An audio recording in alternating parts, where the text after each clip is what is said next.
पुलवामा आज सबके सामने है, पुलवामा सबके सामने, देश के सामने खुल गया।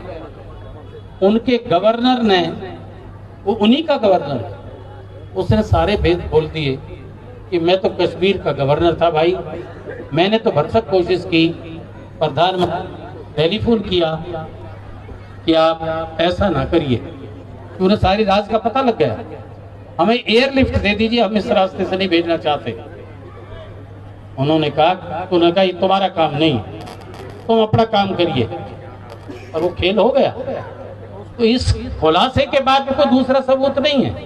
अगर फिर भी हम ना माने तो भैया फिर तो ईश्वरी मालिक है, इससे बड़ी फिर कोताही हमारे फर्ज पर और कोई नहीं है। तो दूसरा पुलवामा वादा वो हो गया। अब तीसरी पारी की तैयारी। पुराने बुजुर्ग लोग कहा करते कि मिसाल है तजर्बे की कि 2 बार तो हो जाए, लेकिन तिरबाछा होना पाप है, ये कहा करते हैं। अब 2 बार के बाद भी अगर हम फिर सोचेंगे तो फिर भाई मैं क्या कहूं, हम ही खुद बावड़े हैं। നമസ്കാരം. രാജ്യത്തെ നടുക്കിയ പുൽവാമ ഭീകരാക്രമണത്തിൽ പാകിസ്ഥാന് ക്ലീൻ ചീറ്റുമായി കോൺഗ്രസ് നേതാവ് രംഗത്ത്. മുൻ മന്ത്രിയും ഫരീദാബാദ് ലോക്സഭാ മണ്ഡലത്തിൽ നിന്നുള്ള സ്ഥാനാർത്ഥിയുമായ മഹേന്ദ്ര പ്രതാപ് സിംഗ് ആണ് ഭീകരാക്രമണത്തിൽ പാകിസ്ഥാന് പങ്കില്ലെന്ന വാദവുമായി രംഗത്തെത്തിയിരിക്കുന്നത്.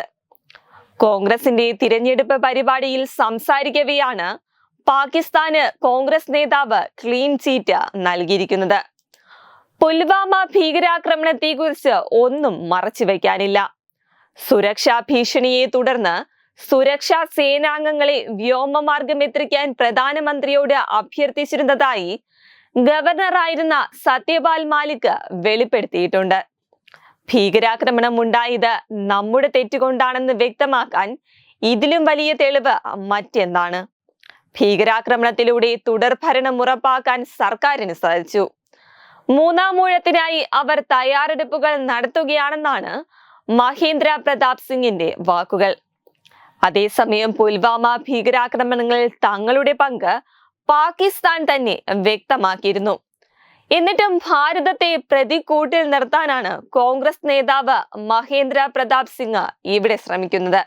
നേരത്തെ കോൺഗ്രസ് നേതാക്കളായ ചന്ദ്രജിത് സിംഗ് ചന്നി, ശശി തരൂർ തുടങ്ങിയ നേതാക്കൾ പുൽവാമ ഭീകരാക്രമണത്തിൽ പാകിസ്ഥാന് പങ്കില്ലെന്ന തരത്തിൽ പരാമർശം നടത്തിയിരുന്നു. ഇതിന് പിന്നാലെയാണ് സമാന രീതിയിൽ മഹേന്ദ്ര പ്രതാപ് സിംഗും രംഗത്തെത്തിയിരിക്കുന്നത്.